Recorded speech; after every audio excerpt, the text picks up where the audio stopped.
Assalamualaikum warahmatullahi wabarakatuh. Nama saya Zaki Sofwan Bakhtiar, NIM 1910700121. Hari ini saya akan menjelaskan tentang beberapa materi.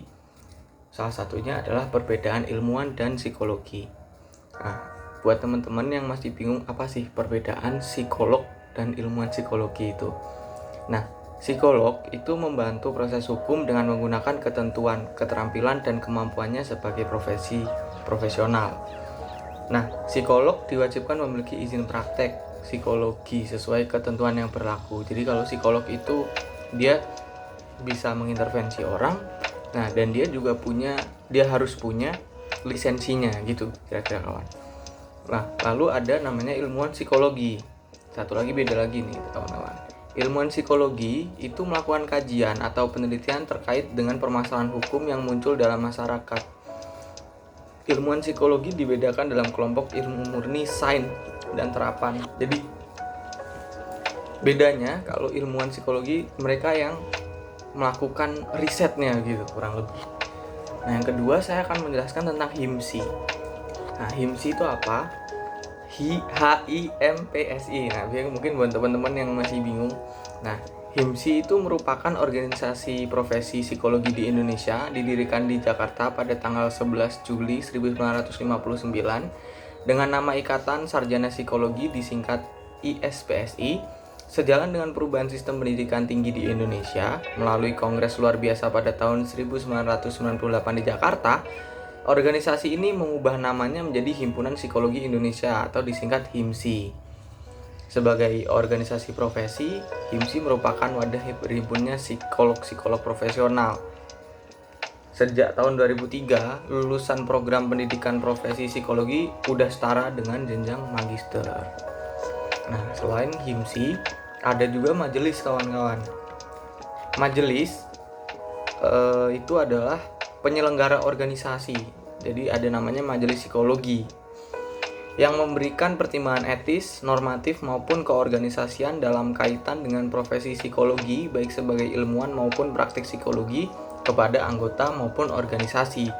Jadi kurang lebih majelis psikologi itu perkumpulan yang memberikan hal-hal itu tadi, pertimbangan etis, normatif maupun keorganisasian dalam kaitan profesi psikologi itu baik kepada individu psikolognya atau maupun anggota organisasinya. Yang keempat saya akan membahas tentang kompetensi. Apa sih kompetensi itu?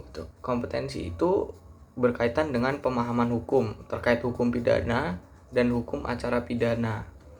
Nah, dia harus sanggup melakukan pemeriksaan di tempat yang terbatas, memiliki konsep psikologi, mau belajar pendekatan baru dan menggali informasi baik kepada sanksi maupun pelaku, mampu melakukan pemeriksaan di bawah tekanan, mampu menjaga kerahasiaan terkait kasus yang ditangani, dan juga memiliki ketahanan mental atau tidak goyah. Nggak lucu kan teman-teman kalau sebagai psikolog itu nggak punya ketahanan mental, ngelihat dikit ini tuh langsung goyang mentalnya, kan nggak bagus juga kawan-kawan. Jadi itu syarat-syarat kompetensi yang harus dimiliki psikologi. Dan satu lagi, dia perlu memahami kode etik HIMSI terkait dengan psikologi forensik. Itu juga sangat penting kawan-kawan. Nah, selanjutnya nomor 5 adalah hasil pemeriksaan psikologis. Apa sih hasil pemeriksaan psikologis itu gitu? Ada ya gitu. Enggak cuma fisik doang ya. Enggak.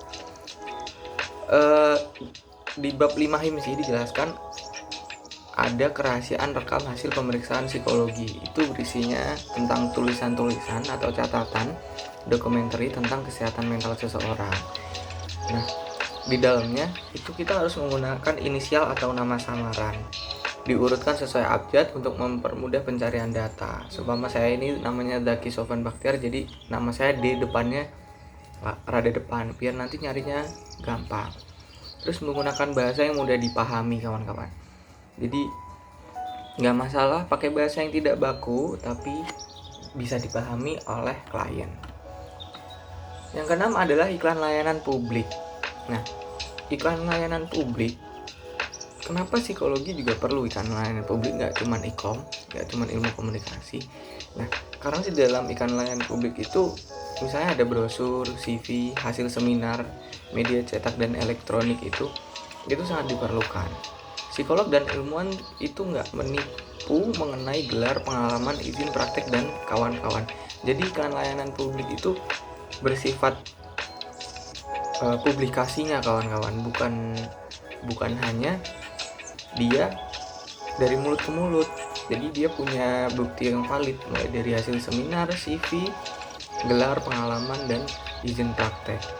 Dia tidak memberikan kompensasi pada karyawan pers sebagai imbalan untuk publikasi pernyataan dalam berita. Psikolog dan ilmuwan dalam menjelaskan kemampuan harus jujur dan nggak boleh berlebihan. Jadi nggak boleh itu ada hiperbolis ataupun kalimat-kalimat yang menimbulkan ambigu. Nah, yang nomor 7, biaya pelayanan.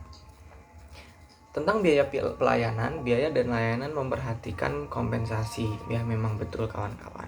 Tapi tetap berdasarkan layanan yang diberikan dan dapat menerima benda atau imbalan non-uang dari pengguna layanan psikologi.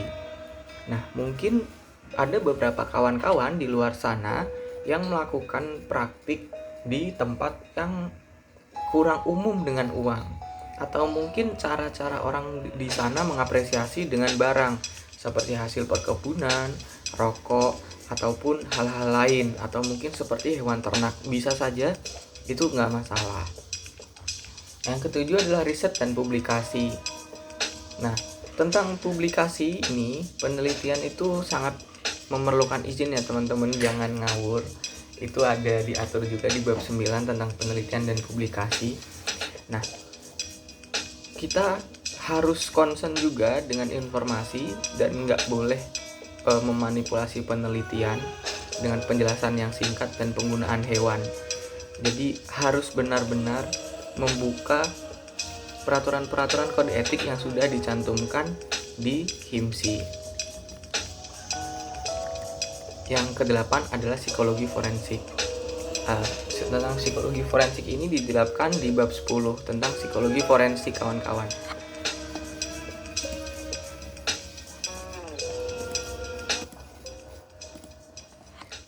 Psikologi forensik atau PSI forensik itu bisa tulisannya begitu. Dia sebuah bentuk layanan psikologi yang dilakukan oleh badan hukum. Jadi di dalam badan hukum itu psikologinya psikologi forensik. Namanya APSIFOR atau Asosiasi Psikologi Forensik.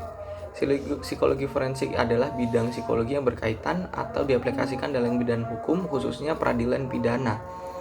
Mungkin kemarin kita sudah sedikit menyinggung tentang kasusnya dalam kasus peradilan pidana. Ada contohnya kemarin Jessica Mirna yang dia mengundang para psikologi forensik. Nah, tugasnya itu memberikan bantuan profesional psikologi terkait dengan permasalahan hukum khusus.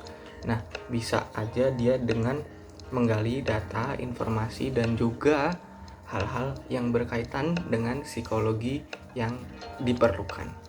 Nah, cukup segitu aja teman-teman yang bisa saya jelaskan.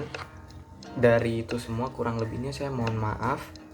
Mungkin nanti bisa tanya di kolom komentar. Terima kasih. Wassalamualaikum warahmatullahi wabarakatuh. See you.